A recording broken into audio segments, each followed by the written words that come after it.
Hi friends, welcome back to my YouTube channel study for Manzil. तो friends, आज मैं NCERT संग्रह का वन लाइनर क्वेश्चन लेकर आई हूँ। तो देखिए क्वेश्चन क्या है। इतिहास किसे कहा जाता है? किसी व्यक्ति, समाज अथवा देश से संबंधित महत्वपूर्ण, विशिष्ट व सार्वजनिक क्षेत्रों की घटनाओं, तथ्यों आदि को काल्पनिक विवरण को इतिहास कहा जाता है। ठीक है। अब क्वेश्चन है, इतिहास का पिता किसे कहा जाता है? तो आप लोग को पता ही होगा, इतिहास का पिता हेरोडोटस को इतिहास का पिता कहा जाता है।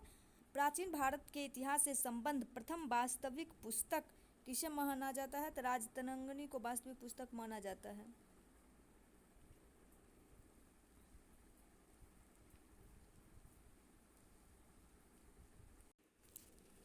नेक्स्ट है, उत्कीर्ण चिन्ह वाले प्राचीन सिक्के क्या कहलाते हैं? तो आहत सिक्के कहलाते हैं। और सिक्कों के अध्ययन को मुद्रा शास्त्र कहा जाता है। नेक्स्ट क्वेश्चन है, भारत में प्रागैतिहासिक खोज प्रारंभ करने का श्रेय किसे दिया जाता है? तो ये डॉक्टर प्राइम रोज को दिया जाता है। नेक्स्ट क्वेश्चन है, भारतीय प्रागैतिहासिक अध्ययन से संबंधित प्री हिस्टोरिका इंडिया किसकी कृति है? तो स्टुअर्ट पिगट की। नेक्स्ट है, चीनी यात्रियों ने अपने यात्रा वृत्तांतों में भारत के लिए किस शब्द का प्रयोग किया है? तो ये किया है इन टू। नेक्स्ट है, उत्कीर्ण लेखों के अध्ययन को क्या कहा जाता है? अभिलेख शास्त्र, इपिग्राफी। लिपियों के विकास के अध्ययन को पुरालिपि विद्या कहा जाता है। सर्वप्रथम भारतवर्ष नाम का उल्लेख किस अभिलेख से प्राप्त हुआ है? हाथी गुम्फा अभिलेख से। नेक्स्ट है, प्राचीन भारत का सर्वप्रथम सुनियोजित इतिहास किसने तैयार किया था? B.A. स्मिथ ने तैयार किया था। इतिहास 3 भागों में बटा हुआ है। प्रागैतिहासिक काल, आद्य ऐतिहासिक काल, ऐतिहासिक काल, pre historic period, proto historic period और हिस्टोरिकल पीरियड। प्रागैतिहासिक काल में मानव उत्पत्ति से 3000 ईस्वी पूर्व तक की घटना है। आद्य ऐतिहासिक काल में 3000 ईस्वी पूर्व से 600 ईस्वी पूर्व तक, और ऐतिहासिक काल में 6000 ईस्वी पूर्व से आगे है। प्रागैतिहासिक काल में पुरातत्व साक्ष्य अध्ययन का एकमात्र स्रोत, क्योंकि लिखित साक्ष्य उपलब्ध नहीं है प्रागैतिहासिक काल में। आद्य ऐतिहासिक काल में लिखित साक्ष्य उपलब्ध तो हुआ, लेकिन यह पढ़ा नहीं जा सका, अपठनीय है।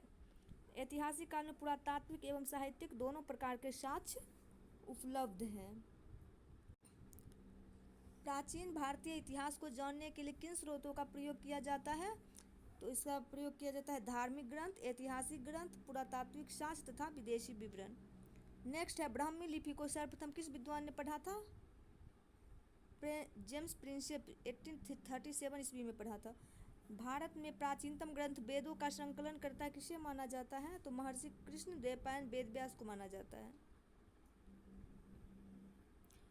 भारतीय पुरातत्व सर्वेक्षण संस्कृति मंत्रालय पौराणिक मान्यता के अनुसार भारत के प्राचीनतम राजा कौन थे? तो वैवस्वत मनु थे। मनु ने मनुस्मृति की रचना की है। वायु पुराण में किस वंश का उल्लेख है? तो गुप्त वंश का वायु पुराण में उल्लेख है। कौटिल्य के अर्थशास्त्र से किस वंश के इतिहास की जानकारी मिलती है? तो मौर्य वंश की इतिहास की जानकारी मिलती है। जैन धर्म का प्रारंभिक इतिहास किस ग्रंथ से प्राप्त है? कल्पसूत्र से।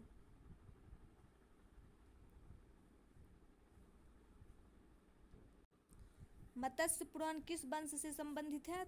आंध्र सातवाहन वंश से। विष्णु पुराण किस वंश से संबंधित है? तो मौर्य वंश से। खरोष्टी लिपि किस प्रकार की लिखी जाती थी? दाएं से बाएं की ओर। नारद स्मृति से किस वंश के विषय में जानकारी मिलती है? तो गुप्त वंश। स्मृति ग्रंथों में सबसे प्राचीन एवं प्रामाणिक पुस्तक कौन सी मानी जाती है? तो मनुस्मृति, जिसकी रचना मनु ने की। शुंग काल का मानक ग्रंथ किसे कहा जाता है? मनुस्मृति को।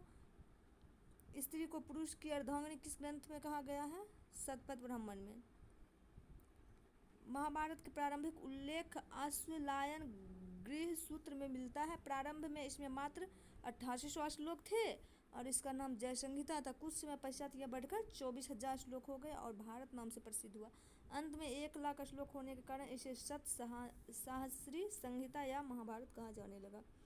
पुरालेख विद्या से क्या अभिप्राय है? शिलालेखों का अध्ययन। पुरावशेष का महानतम अन्वेषक किसे माना गया है? डार्विन को। नेक्स्ट क्वेश्चन है, इब्न बतूता का यात्रा वृत्तांत किस नाम से प्रसिद्ध है? रेहला। ह्वेन त्सोंग ने किस विश्वविद्यालय में बौद्ध धर्म का अध्ययन किया था? नालंदा विश्वविद्यालय में।